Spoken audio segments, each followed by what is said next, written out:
اعوذ باللہ من الشیطان الرجیم بسم اللہ الرحمن الرحیم۔ آج کی ہماری صورت ہے سورہ علق۔ یہ صورت نمبر 96 ہے۔ اس میں ٹوٹل 19 آیات ہیں اور یہ مکی صورت ہے۔ اس کا نام اس کی دوسری آیت سے لیا گیا ہے۔ اگر اس کا ہم مختصر خلاصہ کریں تو اس کی آیت نمبر 1 سے 5 تک حضور صلی اللہ علیہ وسلم پر پہلی وحی ہے، جس میں انسان کی تخلیق اور علم کا سورس اور امپورٹنس بتائی گئی ہے۔ پھر 6 سے 8 تک قریش کے سرداروں کو ملامت کی گئی ہے جو دولت اور طاقت کے غرور میں اپنے خالق کو بھول گئے ہیں۔ پھر 9 سے 14 تک خاص طور پر ابو جہل کو اللہ کی موجودگی سے خبردار کیا گیا ہے۔ آیت نمبر 15 سے 18 تک حضور صلی اللہ علیہ وسلم کی مخالفت کرنے والوں کو ذلت اور رسوائی اور عذاب سے ڈرایا گیا ہے، اور آخری آیت میں نبی صلی اللہ علیہ وسلم کو ان کی بات نہ ماننے اور نماز پڑھتے رہنے کی ہدایت ہے۔ اعوذ باللہ من الشیطان الرجیم بسم اللہ الرحمن الرحیم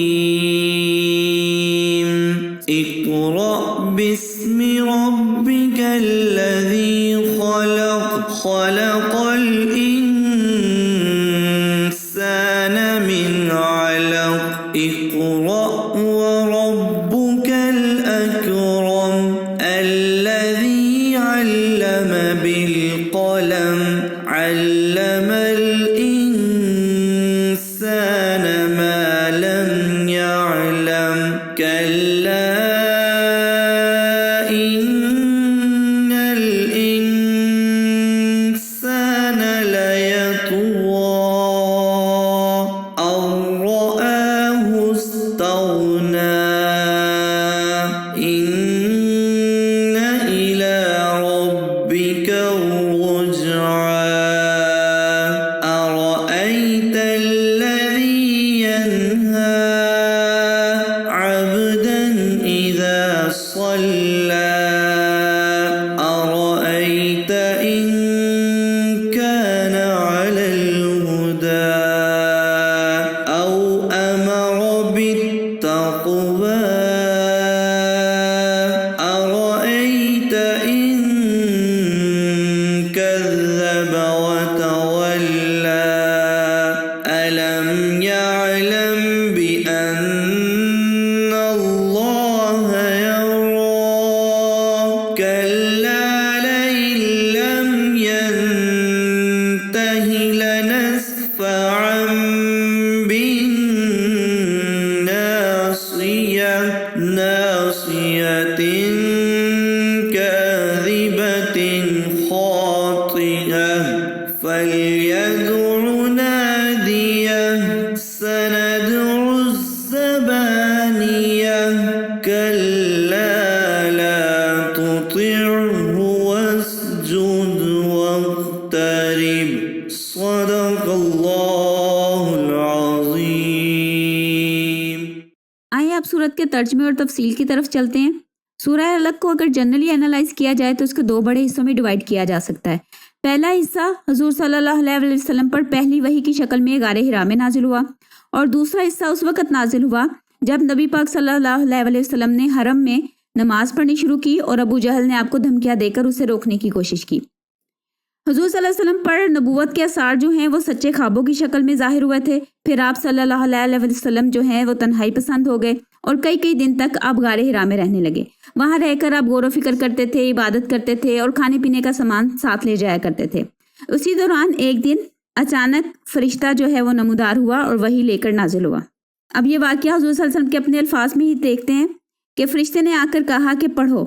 تو میں نے کہا کہ میں پڑھا ہوا نہیں ہوں۔ اس پر فرشتے نے مجھے پکڑا اور جھنجھوڑا یہاں تک کہ میری قوت برداشت جواب دے گئی، اور پھر اس نے مجھے چھوڑا اور کہا کہ پڑھو۔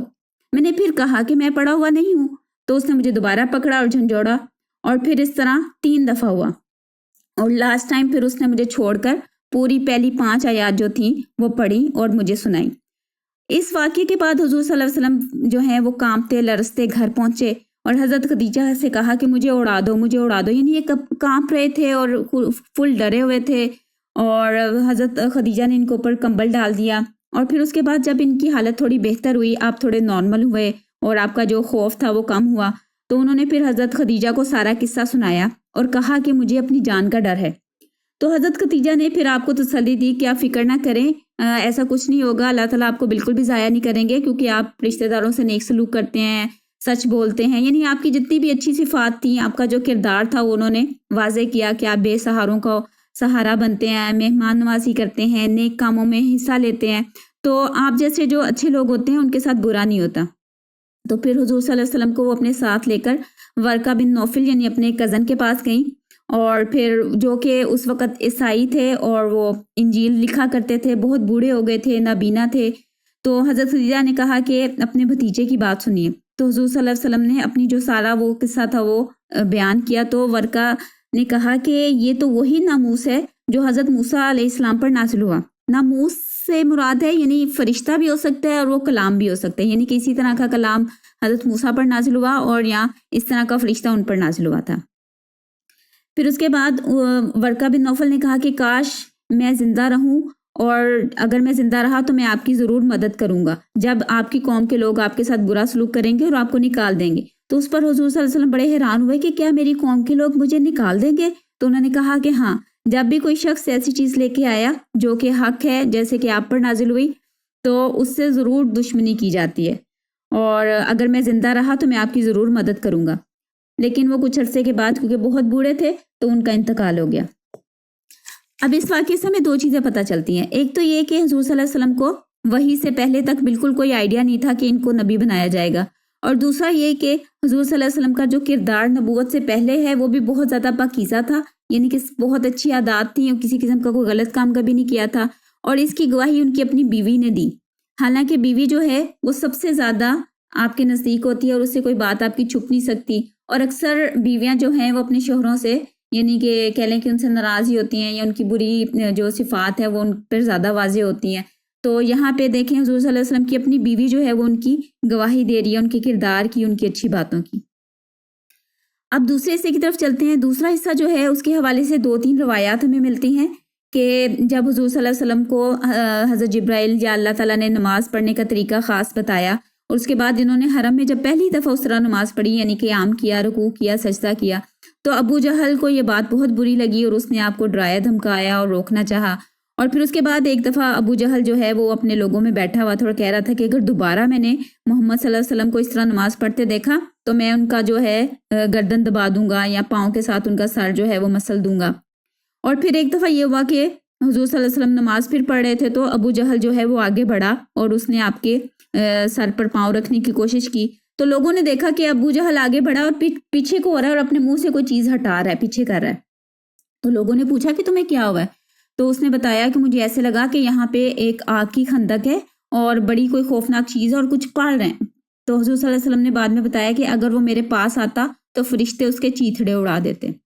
پھر اسی طرح حضرت ابن عباس سے روایت ہے کہ حضور صلی اللہ علیہ وسلم ایک دفعہ مقام ابراہیم پر نماز پڑھ رہے تھے کہ ابو جہل وہاں سے گزرا، تو اس نے کہا کہ محمد، میں نے تمہیں منع نہیں کیا تھا کہ اس طرح نماز نہ پڑھا کرو، اس طرح عبادت نہ کرو؟ تو حضور صلی اللہ علیہ وسلم نے آگے سے اپنی توحید اور حق پر ہونے کے دلائل دینے شروع کر دیے۔ تو اس نے آگے سے جواب دیا کہ تم میرے سے کس بل پر جھگڑتے ہو؟ اس وادی میں جتنے بھی لوگ یعنی مکہ میں میرے بہت سارے حمایتی ہیں اور سارے سردار ہیں، بہت طاقتور لوگ ہیں۔ تو یہ تھا دوسرے حصے کے حوالے سے تھوڑی سی ڈیٹیل۔ اب اس کا لفظ بہ لفظ ترجمہ اور تفصیل دیکھ لیتے ہیں۔ اقرا بسم ربک الذی خلق، پڑھو اپنے رب کے نام سے جس نے تخلیق کیا، یعنی جو خالق ہے پوری کائنات کا۔ خلق الانسان من علق، اس نے پیدا کیا انسان کو علق سے یعنی جمے ہوئے خون سے، لوتھڑے سے۔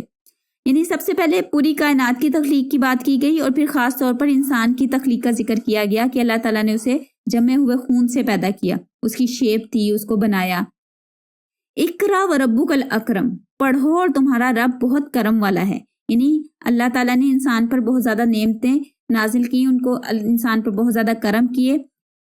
الذی علم بالقلم، وہ جس نے علم سکھایا قلم کے ذریعے، یعنی اللہ تعالیٰ نے انسان کو جو علم دیا ہے اس میں سب سے زیادہ اہم یا جو زیادہ یاد رہتا ہے، اگر ہم عام زندگی میں بھی دیکھیں تو جو چیزیں ہم لکھ کر یاد کرتے ہیں وہ ہمیں زیادہ اچھی یاد رہتی ہیں، اور یہ جو لکھی ہوئی چیز ہوتی ہے یہ نیکسٹ جنریشنز کے لیے بھی ہیلپ فل ہوتی ہے، زیادہ فائدہ مند ہوتی ہے کہ پہلے زمانے میں جو لوگوں نے علم حاصل کیا، جو چیزیں سرچ کر لی، تو نیکسٹ زمانے کے جو لوگ ہیں، نیکسٹ جنریشن جو ہیں، اسی کو بیس بنا کر پھر اس میں زیادہ مزید ایڈوانسمنٹ کرتے ہیں۔ علم الانسان ما لم یعلم، یعنی اس نے انسان کو وہ علم دیا، وہ چیزیں سکھائیں جو وہ پہلے سے نہیں جانتا تھا۔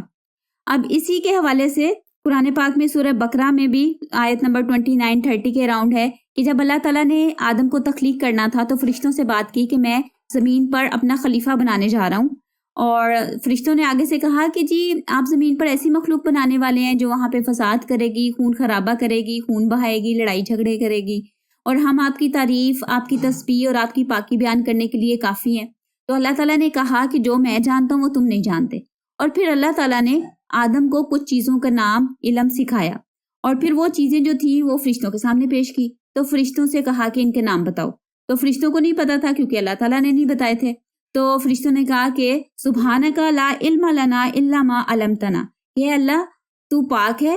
ہمارے پاس صرف اتنا علم ہے جو تو ہمیں دے، انک انت العلیم الحکیم، اور تو سب سے زیادہ جاننے والا اور حکمت والا ہے، یعنی ساری علم و حکمت تیرے پاس ہے۔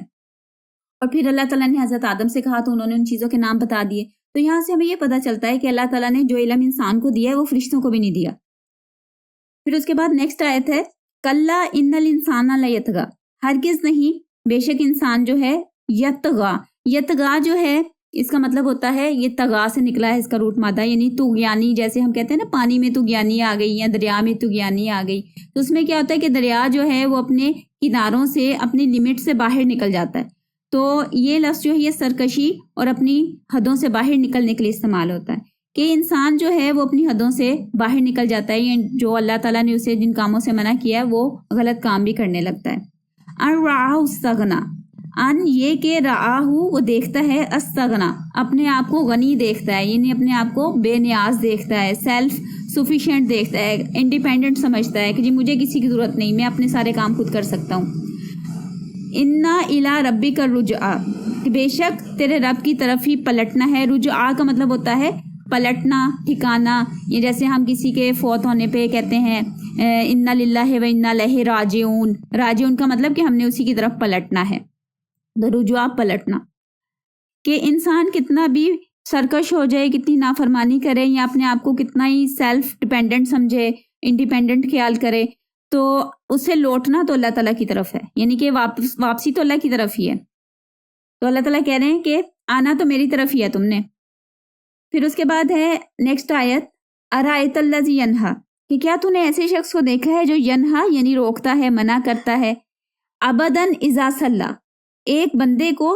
اذا صلی صلاۃ سے نکلا ہے، یعنی جب وہ نماز پڑھتا ہے۔ یہ نبی پاک صلی اللہ علیہ وسلم کی طرف اشارہ ہے۔ اصل میں کیا تھا کہ حضور صلی اللہ علیہ وسلم حرم میں نماز پڑھ رہے تھے، تو یہ جو ابو جہل ہے اس نے آ کر آپ کو منع کیا، آپ کو روکا، دھمکایا، ڈانٹا، زیادتی والی باتیں کی۔ تو یہ جو ہے وہ اس انسیڈنٹس کی طرف اشارہ ہے کہ کیا تم نے اس شخص کو دیکھا ہے جو نماز پڑھنے والے بندے کو روکتا ہے۔ ارائیتا ان کانا علی الہدی، کہ بھلا تم نے دیکھا ہے، تم نے غور کیا ہے کہ ہو سکتا ہے کہ وہ بندہ جو نماز پڑھ رہا ہے وہ ہدایت پر ہو، یعنی وہ سیدھے راستے پر ہو، او امرا بالتقوی، یا پھر وہ پرہیزگاری کا واقعی حکم دیتا ہو، وہ جو باتیں کہہ رہا ہے وہ زیادہ اچھی ہوں، زیادہ اللہ تعالیٰ کے کہہ لو کہ قریب کرنے والی ہوں۔ ارائیتا ان کذب وتولی، کیا تو نے دیکھا ہے، یعنی کہ ڈو یو سی، کہ اگر یہ جو بندہ روک رہا ہے، یہ جھٹلاتا ہے اور منہ موڑتا ہے، علم یعلم بان اللہ یرا، کیا وہ نہیں جانتا کہ اللہ تعالیٰ جو ہے وہ دیکھ رہا ہے، یعنی کہ جو حرکتیں کر رہا ہے، جو فضول باتیں کر رہا ہے، جو زیادتیاں کر رہا ہے، تو کیا اسے نہیں پتا کہ اللہ تعالیٰ نوٹ کر رہے ہیں، اللہ تعالیٰ دیکھ رہے ہیں کہ کیا کچھ کر رہا ہے۔ کلا لئن لم ینتہی، ہرگز نہیں، یعنی جو ابو جہل نے کہا تھا نا کہ میں ان کا سر جو ہے وہ اپنے پاؤں کے نیچے دے دوں گا، نعوذ باللہ ان کی گردن جو ہے وہ دبا دوں گا، تو اس کے حوالے سے جواب دیا جا رہا ہے کلا، ہرگز نہیں، یہ ایسا نہیں کر سکے گا۔ لئن لم ینتہی، اور اگر باز نہ آیا اپنی ان حرکتوں سے، اپنی ان باتوں سے، تو اللہ تعالیٰ جو ہے وہ اس کا بتا رہے ہیں انجام، لنصفعن بالناصیہ، تو ہم اسے گھسیٹیں گے، ناصیہ کہتے ہیں پیشانی کو، ماتھے کو، فور ہیڈ کو، کہ ہم اس کی پیشانی کے بل گھسیٹیں گے۔ ناصیاتن کاذباتن خاطیہ، اب اس پیشانی کی صفات بتائی جا رہی ہیں کہ یہ پیشانی ہے یہ اللہ کے آگے نہیں جھکتی، یہ جھٹلانے والی کاذبہ ہے، خاطیہ یہ خطا کار ہے یعنی گناہ گار ہے، یعنی ایسے بندے کی بھی شانی ہے جو جھٹلاتا ہے اور جو گناہ کرتا ہے، خطا کرتا ہے۔ اور جیسے ابو جہل نے کہا تھا نا کہ میرے بہت سارے حمایتی ہیں اس وادی میں اور مکہ میں، بہت سارے سردار جو ہیں وہ میرے جاننے والے ہیں، تو اگر ہمارا آمنا سامنا ہوا تو میرے زیادہ حمایتی ہوں گے۔ تو اللہ تعالیٰ اس بات کا جواب دے رہے ہیں فَلْيَدْعُ نَادِيَهُ، تو اسے چاہیے یا اسے کہو کہ یہ بلا لے اپنے حمایتیوں کو، ان کو ندا دے لے، ان کو بلا لے۔ سَنَدْعُ الزَّبَانِيَةَ، ہم بھی بلا لیں گے۔ زبانیہ کا لفظ جو ہے یہ عرب میں پولیس کے لیے بولا جاتا ہے، یعنی جو پولیس کے اہلکار ہوتے ہیں جو کسی کو گرفتار کرنے آتے ہیں یا پکڑ کے لے کے جانے کے لیے آتے ہیں یا ہٹانے کے لیے آتے ہیں۔ اور یہ زبان کا جو اصل لفظ ہے اس کا مطلب ہوتا ہے دھکا دینا۔ اور بادشاہوں کے درباروں میں جیسے وہ کچھ لوگ ہوتے ہیں جو کہ اگر بادشاہ کسی کو ناپسند کرے تو وہ کہتا ہے کہ اسے نکال دو، تو ان کو دھکے دے کے باہر نکال دیتے ہیں، ان لوگوں کے لیے لفظ استعمال کیا جاتا ہے۔ یعنی اللہ تعالیٰ یہاں پہ یہ بتا رہے ہیں کہ ابو جہل سے کہو کہ اپنے حمایتیوں کو بلا لے اور ہم بھی عذاب والے فرشتوں کو بلا لیں گے اور پھر ان کی خوب خبر لیں گے۔ اور پھر بالکل اینڈ پر کلا لا تطیعہ، کہ نبی پاک صلی اللہ علیہ وسلم کو کہا جا رہا ہے کہ ہرگز نہیں تم ان کی پیروی نہ کرنا، ان کی اطاعت نہ کرنا، ان کی بات نہ ماننا۔ واسجد، اور تم سجدہ کرتے رہو یعنی نماز پڑھتے رہو۔ واقترب، اور قریب ہوتے رہو، قربت حاصل کرتے رہو، یعنی نماز پڑھنے سے اللہ تعالیٰ کا قرب حاصل کرتے رہو۔ آئیں آپ سورت کی ایک کنکلوڈنگ سمری دیکھ لیتے ہیں کہ اس کی جو پہلی 5 آیات ہیں اس میں انسان کی تخلیق، کائنات کی تخلیق اور علم کا سورس اور امپورٹنس بتائی گئی۔ پھر اس کی نیکسٹ جو 6 سے 8 تک آیات ہیں اس میں قریش کے سرداروں کو ملامت کی گئی کہ وہ اپنے خالق کو بھول گئے ہیں اور دولت اور طاقت کے غرور میں بیٹھے ہوئے ہیں۔ اور پھر 9 سے 14 تک خاص طور پر ابو جہل کو متنبہ کیا گیا، اس کو وارن کیا گیا اور اللہ کی موجودگی کا احساس دلایا گیا۔ پھر اس کے بعد آیت نمبر 15 سے 18 تک جتنے بھی مخالف سردار ہیں ان کو ذلت، رسوائی اور عذاب سے ڈرایا گیا۔ پھر آخری آیت میں نبی پاک صلی اللہ علیہ وسلم کو نماز پڑھتے رہنے اور اللہ کی قربت حاصل کرنے کی ہدایت ہے۔ وآخر الدعوانا ان الحمد للہ رب العالمین۔